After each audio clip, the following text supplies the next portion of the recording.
Hello बच्चों, कैसे हो आप सभी लोग। मैं शैलेंद्र शर्मा आपके अपने यूट्यूब चैनल ग्रोथ हैले पर हार्दिक स्वागत करता हूं। जैसा कि बेटा आपको भी न्यूज़ मिल रही होगी, कोविड के जो केसेस हैं वो फिर से बढ़ने लगे हैं, है ना। तो अभी तो आप लोगों की ऑफलाइन क्लासेस भी बहुत अच्छे से चल रही थी, बट अगर ऐसे ही रहा तो फिर से लॉकडाउन लग सकता है, आपकी ऑफलाइन क्लासेस फिर से रुक सकती हैं। तो यार जो एक लोग बता रहे हैं जैसा कि अक्टूबर में भी फिर से लॉकडाउन, आई डोंट नो ऐसा है कि नहीं। तो यार मैं बस आप लोगों को ये मैसेज देना चाहता हूँ कि अपनी तैयारी को बहुत ही बेहतर रखें, क्योंकि अगर ऐसा कुछ होता है तो आपके बोर्ड एग्जाम तो नहीं कैंसिल होंगे। अगर मतलब जो एक मेरी सोच है मैं उसके हिसाब से बता रहा हूँ, है ना, कोई मैं भविष्यवाणी नहीं कर रहा हूँ। बट अगर अक्टूबर तक लगता भी है तो अक्टूबर, नवंबर, दिसंबर, जनवरी तक फिर खुल जाएगा। आपके बोर्ड्स पेपर होते हैं फरवरी, मार्च में, तो आप इस उम्मीद में मत रहिएगा कि आपके भी बोर्ड पेपर कैंसिल हो सकते हैं, है ना। तो अपनी तैयारी को बहुत ही अच्छी बना के रखिए, बहुत ही बेहतर बना के रखिए और वेल प्रिपेयर्ड रहिए अपने एग्जाम्स के लिए। तो मैं यही कोशिश कर रहा हूँ कि मैं अक्टूबर तक जो है आपका कोर्स क्लास 10th का पूरा फिनिश कर दूँ, आपको अनसॉल्व करा दूँ, है ना। तो लेकिन इसके लिए आपको भी मेहनत करनी पड़ेगी, मेरा साथ देना पड़ेगा, मेरे साथ बने रहना पड़ेगा। अपनी तैयारी को अच्छी करना चाहते हैं अगर, तो आपको ये सारी कोशिशें करनी पड़ेंगी, आपको पढ़ना पड़ेगा अगर आप बहुत ही अच्छे नंबर लाना चाहते हो। तो मैं आप लोगों को एक छोटी सी शायरी सुनाना चाहूँगा, है ना। शायरी ऐसे है कुछ। मंजिल मिलेगी तू चल तो सही, मंजिल मिलेगी तू चल तो सही, राहें बनेंगी तू कुछ कर तो सही।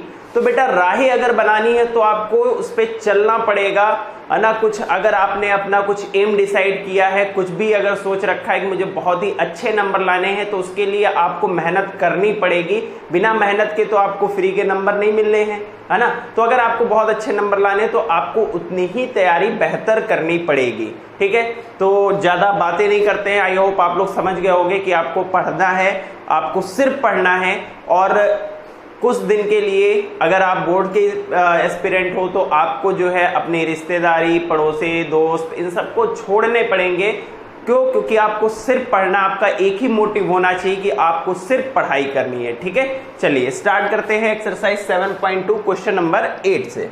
क्वेश्चन नंबर 8 क्या कह रहा है? If A and B are -2, -2। तो देखो बेटा ए के कोऑर्डिनेट दे रखे हैं -2,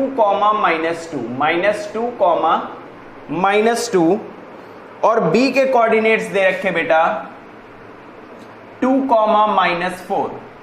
क्वेश्चन कह रहा है respectively find the coordinates of P such that AP equals to, एक चीज हमें और दे रखा है, एपी इक्वल्स टू 3/7 AB, ठीक है। हमें कह रहा है P lies on the segment AB। हमें निकालना क्या है? पी के कोऑर्डिनेट्स निकालने, ठीक है, बिंदु पी के निर्देशांक निकालने। आई होप, मुझे नहीं लगता हिंदी इंग्लिश वालों को कोई प्रॉब्लम होती होगी। मैं इसलिए क्वेश्चन भी पूरा नहीं लिख रहा हूं। अगर आपके पास हिंदी की बुक है तो आप हिंदी में पढ़ के देख सकते हो, इंग्लिश की बुक है इंग्लिश में पढ़ के देख सकते हो। बाकी मैं क्वेश्चन दोनों में एक्सप्लेन कर रहा हूं। तो देखो बेटा क्या कह रहा है कि ए और बी कोई लाइन सेगमेंट है, कोई एक लाइन है हमारे पास, ए और बी कोई लाइन है हमारे पास। ए के कोऑर्डिनेट्स आपको दे रखा है -2, -2, और B के कोऑर्डिनेट्स आपको दे रखे हैं 2, -4। आपको कह रहा है P पॉइंट जो है उसको डिवाइड कर रहा है किसी रेशियो में। अब वो रेशियो क्या होगा, वो अनुपात क्या होगा, उस बात को समझिएगा। देखिए हमें एक चीज दे रखी है AP इक्वल्स टू 3/7 AB। अब AB क्या होगा बेटा, डिवाइड में आ जाएगा तो AP अपॉन AB हो जाएगा आपका 3/7। अब इस बात को समझिएगा, इट मींस अगर मैं यहां से बेटा वैल्यू एज्यूम करूं तो AP कितने यूनिट है बेटा, 3 यूनिट है, और AB कितने यूनिट है, 7 यूनिट है। तो बेटा एक चीज देखो, AP आपकी कितने यूनिट हो गई, AP आपकी हो गई 3 यूनिट, ठीक है। और AB जो बेटा आपको दे रखा है वो 7 यूनिट दे रखा है। AB आपको यहां से यहां तक कितने यूनिट दे रखा है, 7 यूनिट दे रखा है। तो बेटा एक चीज देखो, अगर ये पूरी 7 यूनिट है, ये 3 यूनिट है, तो मैं आपसे पूछूं पीबी कितनी बड़ी होगी। अगर मैं कहूं आपसे ये 10 सेंटीमीटर और ये इतना 2 सेंटीमीटर, तो ये कितना बचेगा, तो आप कहोगे सर माइनस कर देंगे। तो सेम बेटा अगर ये पूरी 7 है, ये 3 है, तो ये कितनी बचेगी, मतलब 7 - 3, तो बेटा कितनी बचेगी, ये पीबी हो जाएगी आपकी 4।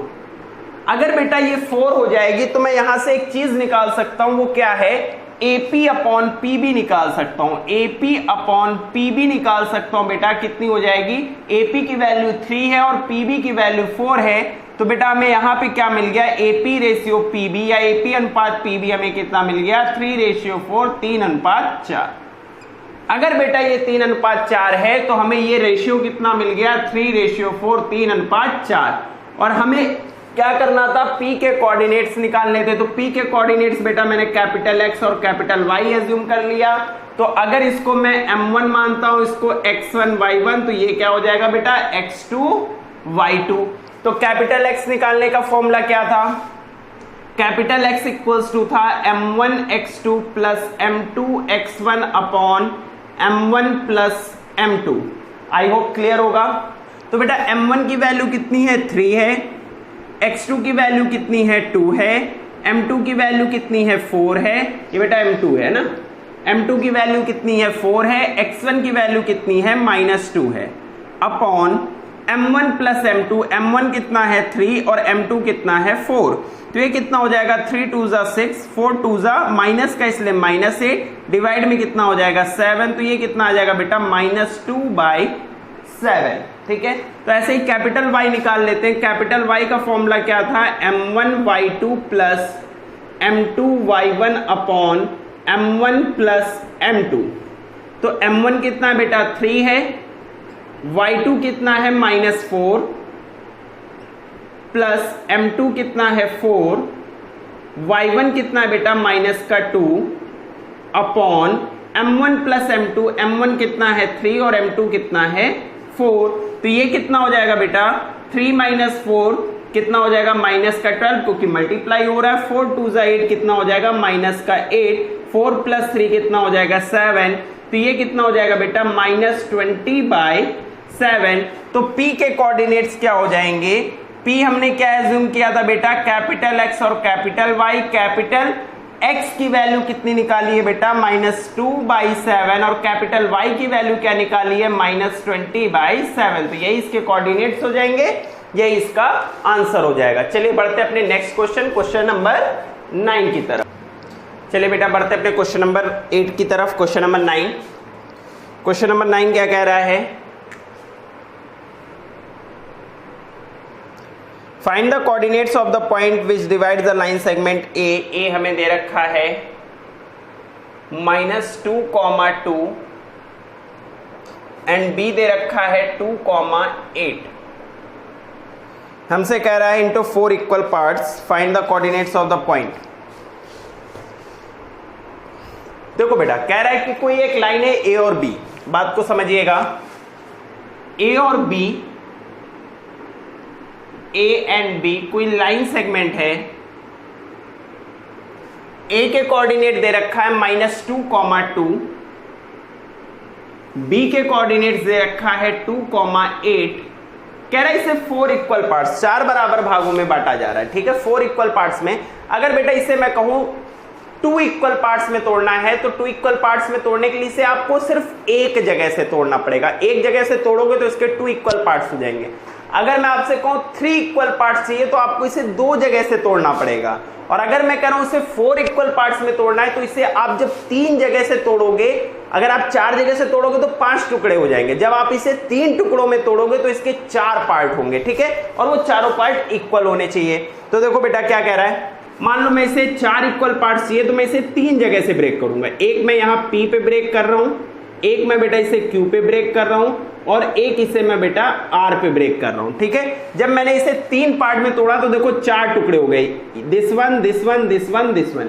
तो टोटल कितने पार्ट में डिवाइड हो गया, 4। हमसे कह रहा है 4 इक्वल पार्ट्स में तोड़ना है, और उस जहां जहां से तोड़ेंगे उसके कोऑर्डिनेट्स हमें चाहिए।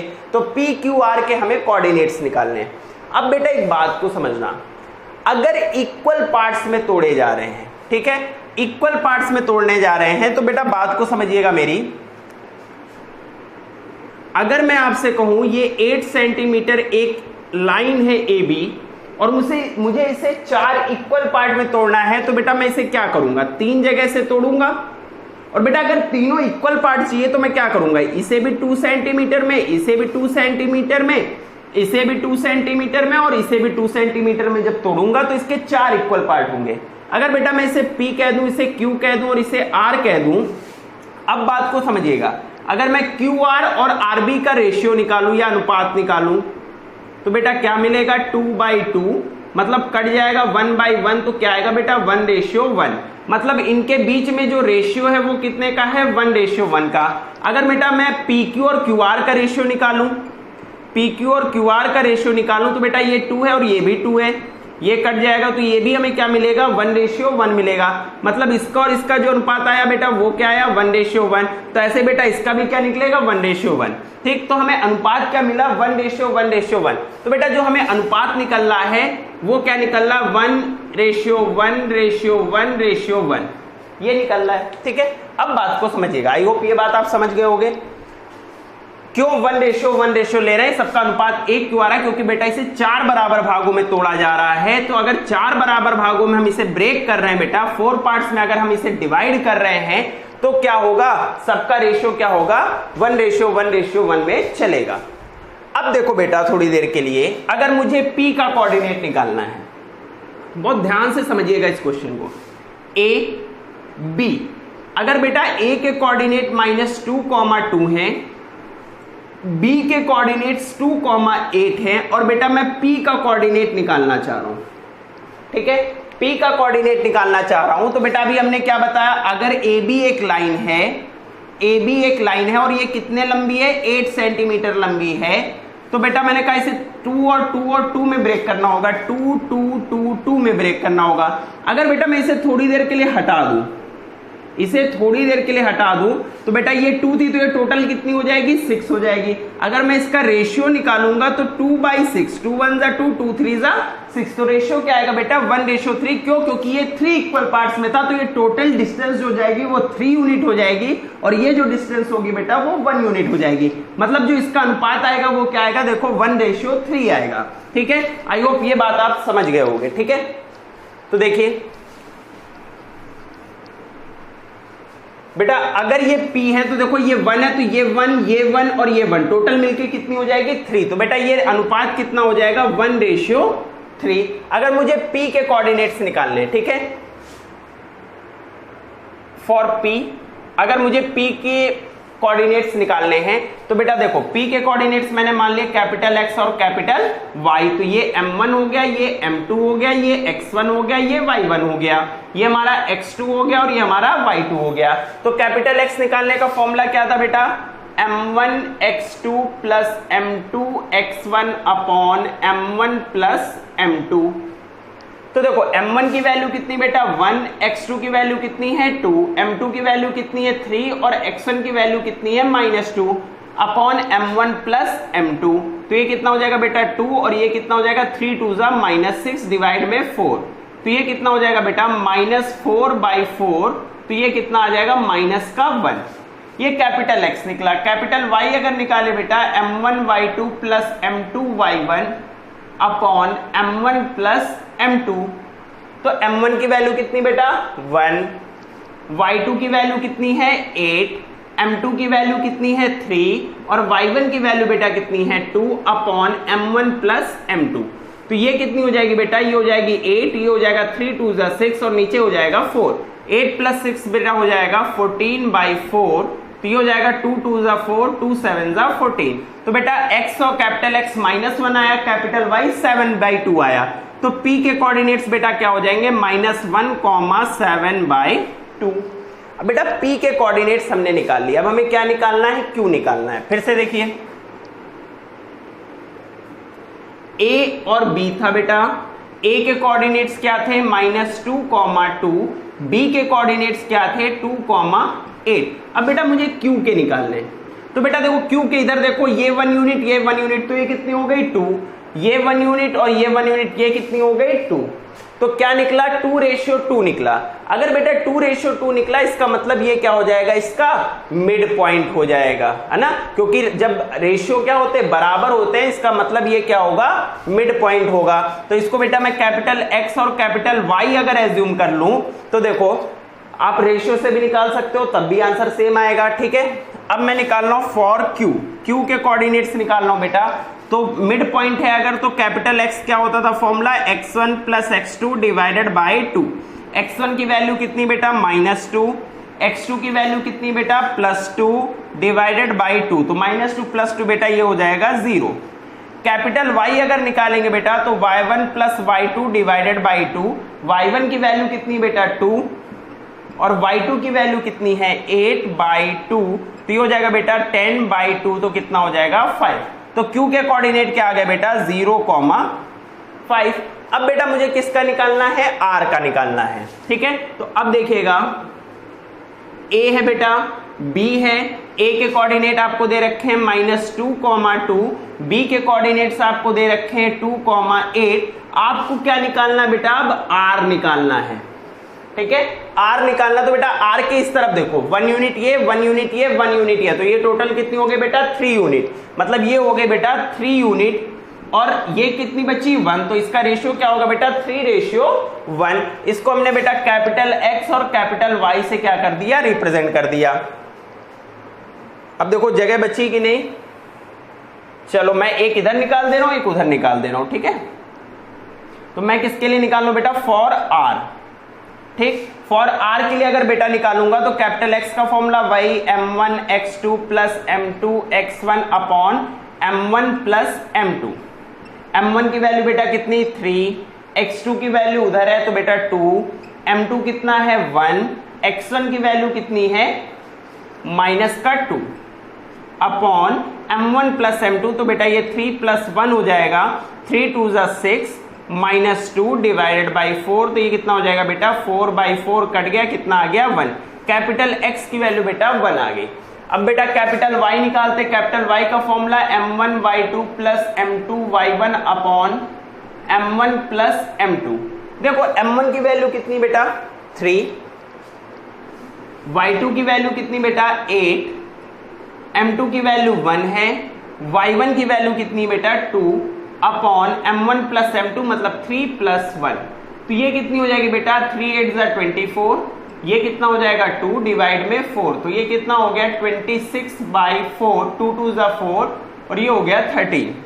तो बेटा Q के कोऑर्डिनेट क्या आ गए, X कितना निकला है 1 और कैपिटल Y कितना निकला है 13/2।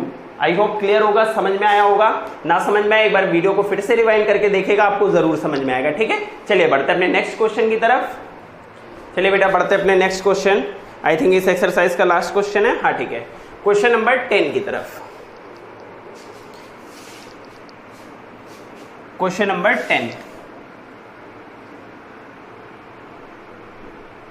क्वेश्चन नंबर 10 क्या कह रहा है, find the area of the rhombus. Rhombus का मतलब समचतुर्भुज। ठीक है, rhombus all sides are equal.